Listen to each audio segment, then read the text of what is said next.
Kita telah mengumandangkan suara pujian kita dan doa-doa kita kepada Tuhan. Kini tiba waktunya kita hening dan diam sejenak supaya suara Tuhan yang berbicara ke dalam hati kita. Kita sambut saat pelayanan firman dengan berdoa memohon pertolongan Roh Kudus.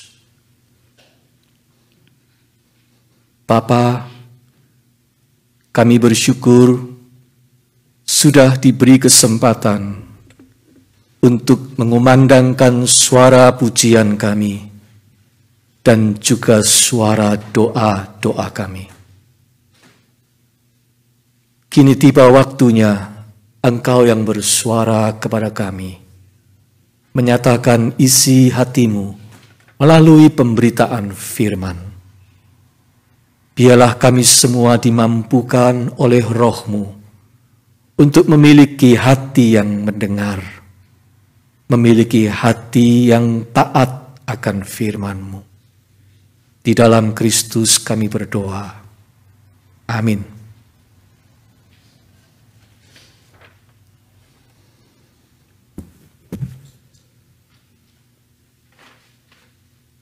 Saudara sekalian, mari kita bangkit berdiri dan mendengarkan pembacaan dari Injil Matius pasal 3 ayat 13 hingga 17.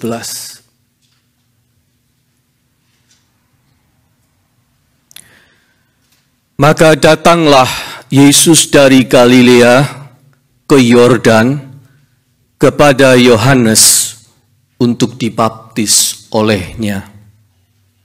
Tetapi Yohanes mencegah dia, katanya, "Akulah yang perlu dibaptis olehmu, dan engkau yang datang kepadaku?" Lalu Yesus menjawab, katanya kepadanya, "Biarlah hal itu terjadi, karena demikianlah sepatutnya kita menggenapkan seluruh kehendak Allah." Dan Yohanes pun menurutinya. Sesudah dibaptis, Yesus segera keluar dari air, dan pada waktu itu juga langit terbuka, dan ia melihat Roh Allah seperti burung merpati turun ke atasnya.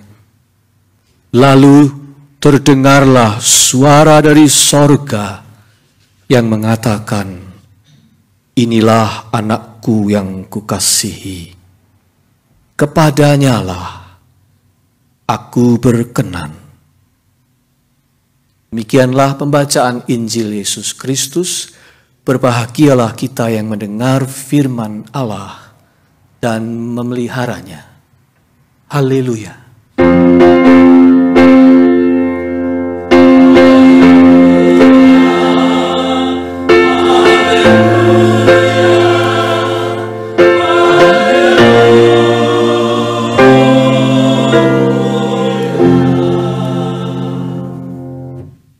Jemaat, persilahkan duduk kembali.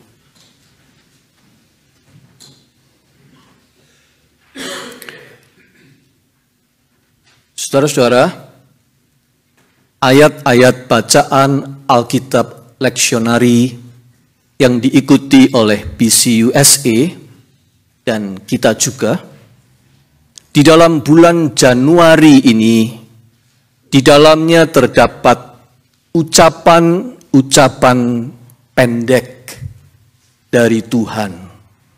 Semuanya ada ucapan-ucapan pendek, baik itu langsung maupun melalui malaikat Tuhan.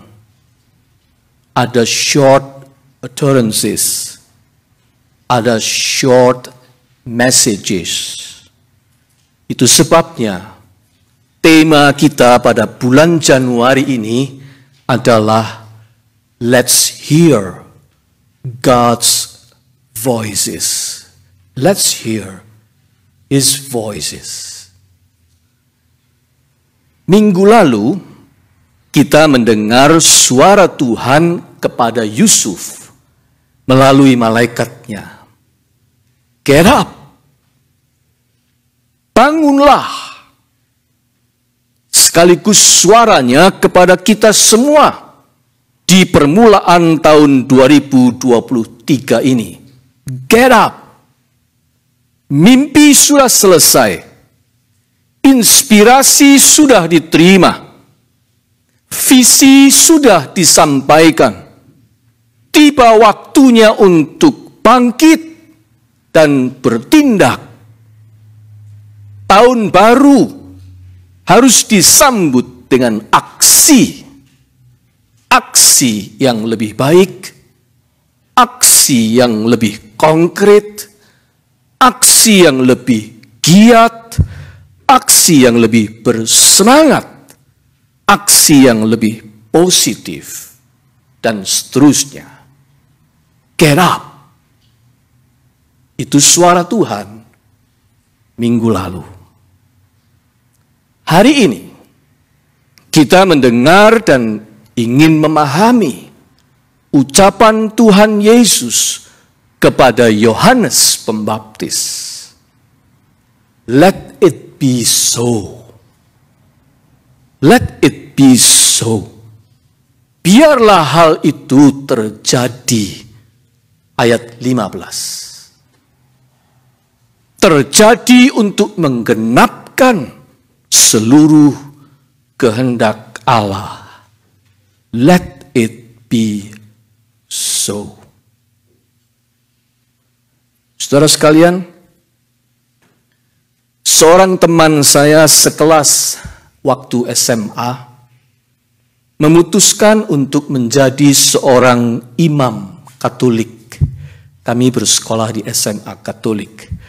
Dia memutuskan untuk menjadi seorang romo.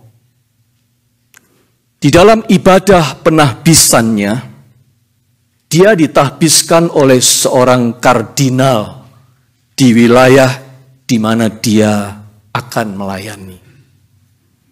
Sesudah ditahbiskan, dia pun melakukan pelayanan ekaristi, pelayanan communion, perjamuan kudus kalau kita, untuk pertama kalinya sebagai imam baru. Dan orang yang pertama kali maju untuk menerima hosti di tangannya, lalu langsung masuk ke dalam mulut orang itu, coba tebak siapa? Orang yang pertama itu adalah kardinal yang tadi memimpin pentahbisannya. Nah, sewaktu dia ditanya bagaimana perasaannya pada saat itu, dia mengaku ada semacam perasaan enggan bercampur syukur. Enggan karena itu atasannya. Enggan karena itu seniornya. Itu seorang kardinal. Bahkan yang tadi mentahbiskan dia. Anda tahu dalam gereja Roma Katolik, kepemimpinan itu berstruktur hierarkis banget.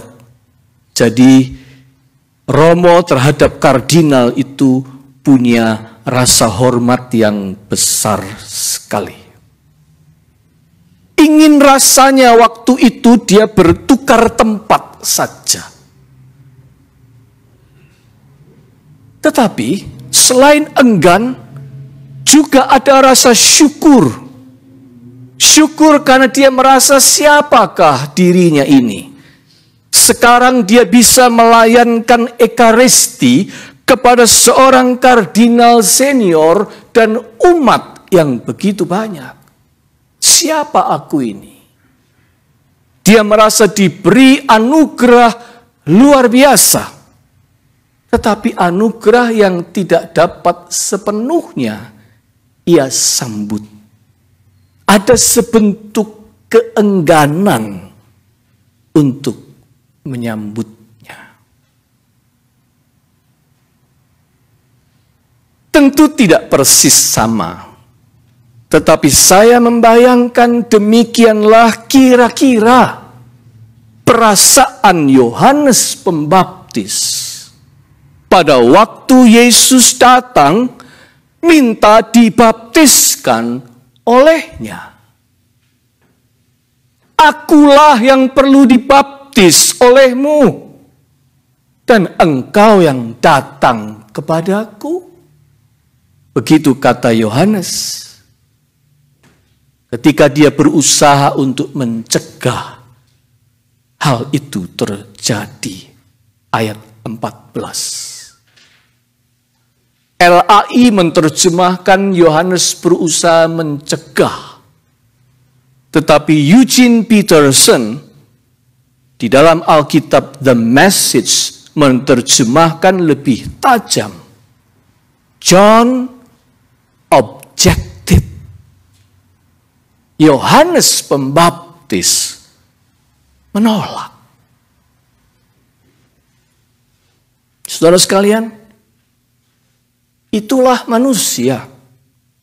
Itulah kita semua.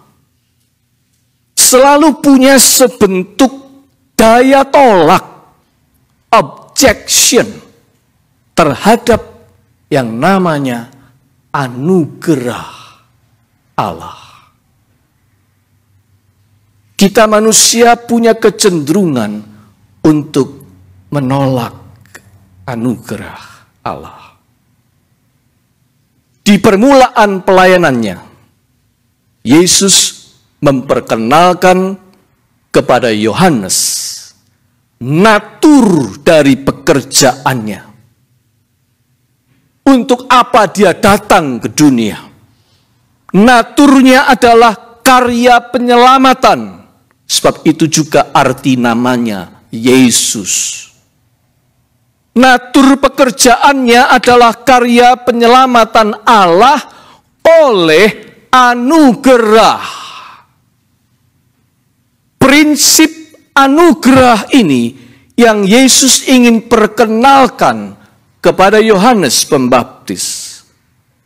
Dan prinsip anugerah memang berlawanan dengan pikiran manusia.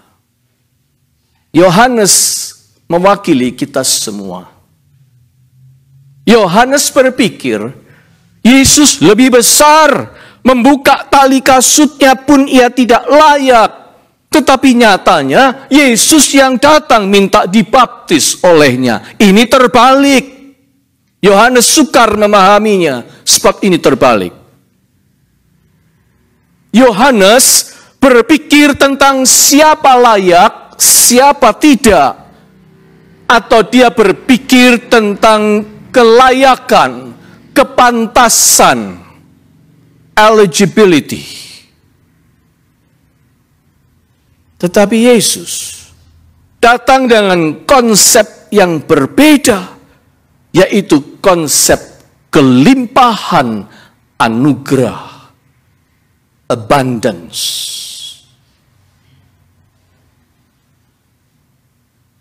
Eligibility versus abundance. Saudara sekalian, kita manusia selalu cenderung berpikir tentang eligibility. Sebab hidup ini memang berkata begitu dan mengajari kita begitu. Semua itu harus eligible. Semua itu harus cocok, harus fit. Saya boleh mendapatkan ini karena saya punya sesuatu untuk saya tawarkan sebagai nilai tukar yang sepadan. Sebelum engkau berhak atas sesuatu, engkau harus melewati proses screening lebih dahulu, eligible atau tidak. Itulah hidup ini. Mengenal hukum pantas atau tidak. Anda qualified atau tidak. Anda eligible atau tidak.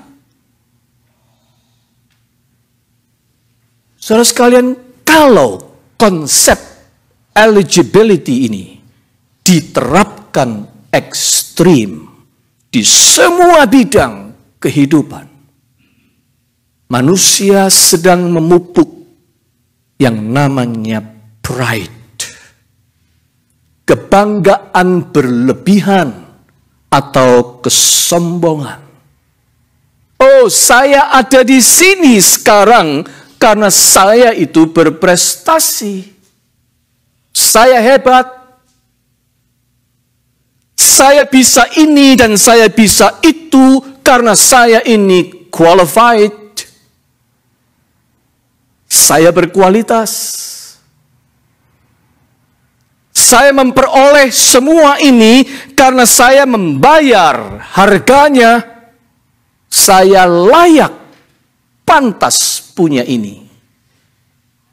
Saya sukses dan diberkati karena saya memenuhi tuntutan agama. Saya religius. Tidak ada yang namanya kebetulan. Tidak ada surprise. Tidak ada yang namanya mercy, kemurahan hati. Tidak ada perkara yang gratis. Semuanya ada dalam kalkulasi nilai tukar yang pantas, sepadan, eligible. Otak kita sudah terperangkap dalam sebuah kotak, sebuah box yang namanya box of eligibility.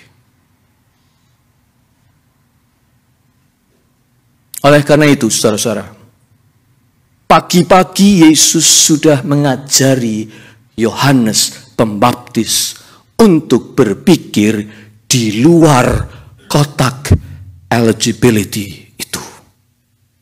Out of that box. Kalau Allah memberimu, Yohanes, privilege untuk membaptiskanku, Yesus, tidak usah berpikir aku layak atau tidak layak. Ini bukan perkara kelayakan.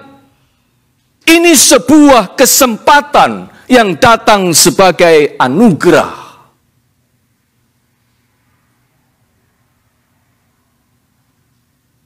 Teman saya tadi sempat enggan, ingin bertukar tempat saja, merasa tak layak melakukan pelayanan Ekaristi kepada kardinal.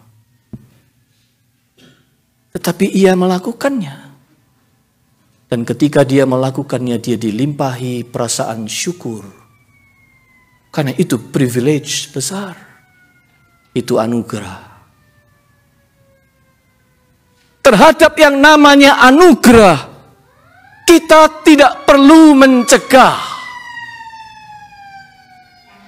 Terhadap yang namanya anugerah, tidak usah kita berusaha mengaturnya. Karena itu tidak mungkin. Anugerah itu inisiatif Tuhan di dalam kedaulatannya. Satu-satunya cara terbaik untuk menyambut anugerah adalah biarlah hal itu terjadi. Let it be so.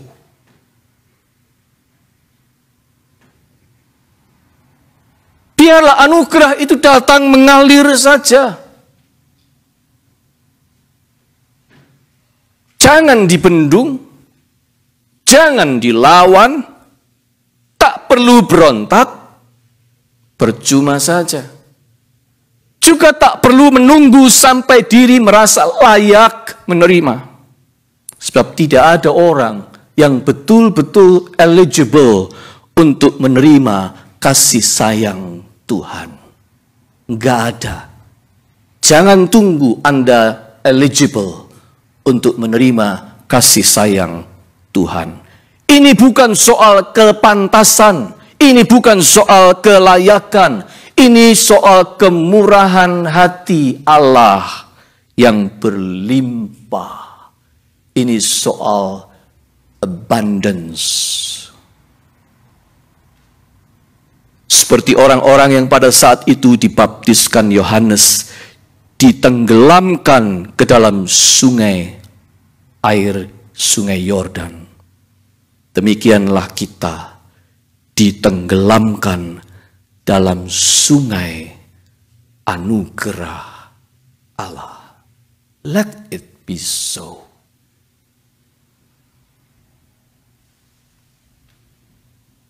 Tadi saya mengatakan, manusia itu cenderung menolak anugerah Allah. Sebab jauh di dasar hati kita ini lebih percaya pada eligibility daripada abundance. Jujur saja.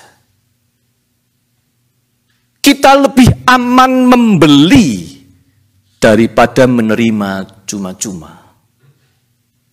Kita merasa lebih bergengsi membayar daripada mendapat hadiah. Kita lebih suka merasa diri layak, pantas menerima. Mengapa?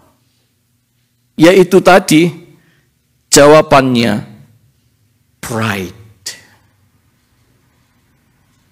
Sejarah gereja membuktikan penyimpangan dari iman Kristen sebagian besar terjadi karena manusia itu mau membayar anugerah Allah. Anugerah Allah mau dibayar dengan kebaikannya, dibayar dengan kesalehannya, dibayar dengan kesuciannya, dibayar dengan jasa-jasanya. Sejarah gereja membuktikan itu. Manusia disuruh mengakui saja bahwa keselamatan itu hanya karena anugerah, sola gratia, tidak mau. Susahnya setengah mati, disuruh mengakui bahwa kita ini menerima hanya karena anugerah. Tidak bersedia dengan humble dan lapang hati berkata kepada anugerah Tuhan, let it be so. Kemudian bersyukur. Enggak. Manusia itu susah karena kecenderungan hatinya dia mau merasa diri layak dan perlu memberikan ganti nilai tukar yang sepadan karena pride-nya. Manusia maunya berlomba kesalehan atau kebaikan untuk membuktikan kelayakan dirinya. Bahkan tidak berhenti sampai di situ. Selanjutnya manusia mau menunjukkan kelayakannya dibanding orang lain. Mengukur eligibility orang lain. Oh, kamu ini kurang beriman. Kamu ini golongan orang berdosa. Kamu ini outsiders. Kamu ini tidak eligible masuk dalam golongan kami. Kamu ini kafir. Orang suka mengkafir-kafirkan orang lain, bukan? Karena maunya mengukur eligibility orang lain. Bahkan ada orang yang tidak suka kalau Tuhan memakai orang lain yang menurut dia tidak qualified orang itu. Lalu ngamuk, marah, karena menganggap orang yang itu tidak qualified. Mengukur eligibility orang lain. Bukan cuma dirinya. Seolah-olah di dalam hidup ini hanya berlaku hukum kelayakan. Oh, itu keliru besar. saudara-saudara. Tidak selalu yang Anda dan saya dapatkan di dalam hidup ini sepadan dengan yang kita sudah berikan.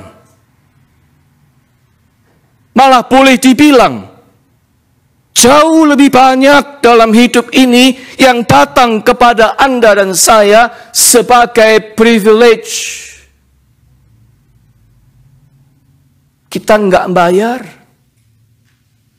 Kita tidak earn semua itu.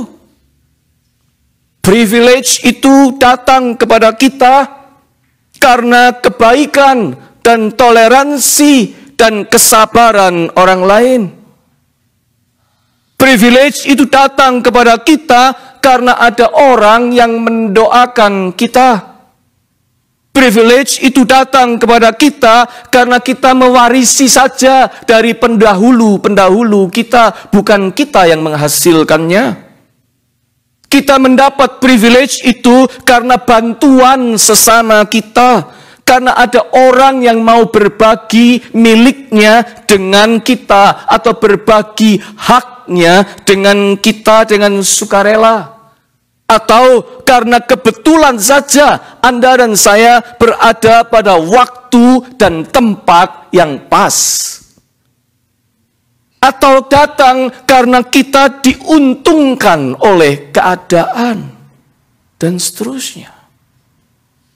Dengan kata lain, privilege itu datang karena kemurahan hati Tuhan. Come as a grace from God. Kalau saya dan istri saya merefleksikan usia 29 tahun pernikahan kami baru saja. Apakah itu sebuah achievement? Apakah kami earn itu semua sehingga kami berhasil sampai di titik tahun ke-29? Jawabannya no. Kami berdua sama-sama sadar ada terlalu banyak faktor yang bukan datang karena kami.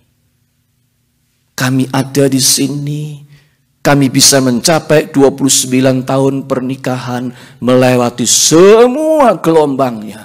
Karena ada terlalu banyak mercy, ada terlalu banyak grace yang Tuhan berikan kepada kami.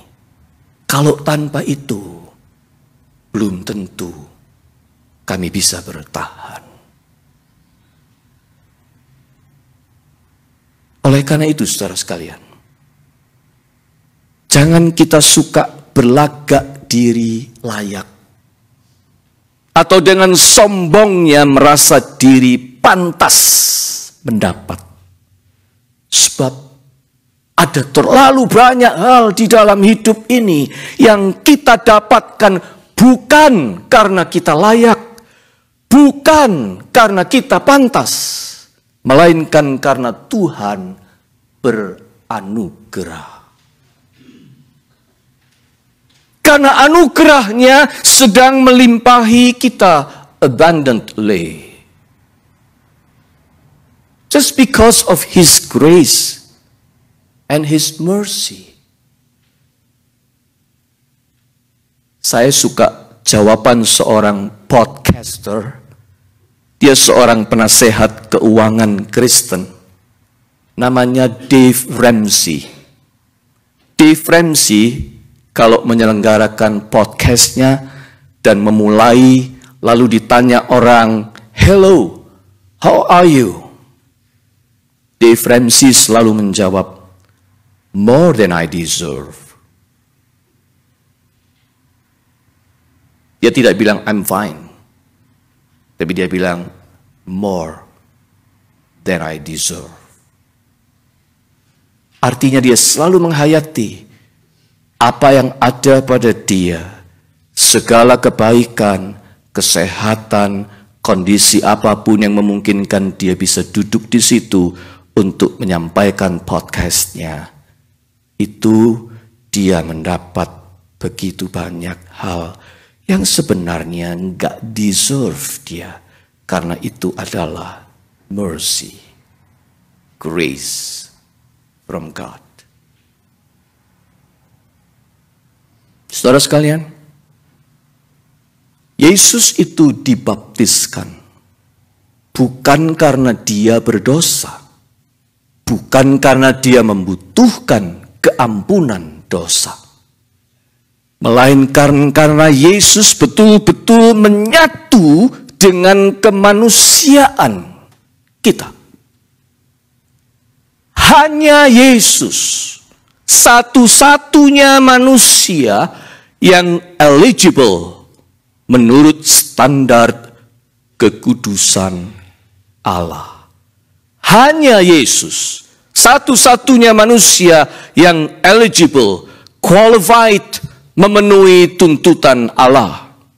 Hanya dia, the beloved Son of God, in whom God is well pleased. Hanya dia, Yesus, yang berkenan di hati Allah. Ayat 17 mengatakan, suara dari sorga berkata, inilah anakku yang kukasihi, kepadanyalah aku berkenan. Hanya Yesus yang qualified, yang eligible di mata Allah. Tapi begitu Yesus ini tenggelam dalam kemanusiaan kita, bahkan dia mati bersama dosa-dosa kita, maka semua orang berdosa, Anda dan saya, ikut bangkit bersama dia dan beroleh anugerah pengampunan Allah. Tidak ada lagi soal layak atau tidak layak di hadapan Allah. Sebab di dalam Yesus semua orang dilayakkan untuk menerima anugerah keselamatan dari Allah. This is about abundance, not eligibility anymore. Ini bukan soal eligibility. Ini adalah tentang mercy in abundance. Perjamuan kudus hari ini mengingatkan kita pada kebenaran ini. Di dalam hidup ini, saudara-saudara, jangan kita memupuk pride yang berlebihan. Jangan merasa diri serba layak, apalagi lebih layak dibanding orang lain. Jangan. Sebab kita ini diselamatkan hanya karena anugerah. Kristus sudah membayar harga yang tidak mungkin kita bayar, yaitu dengan kematiannya.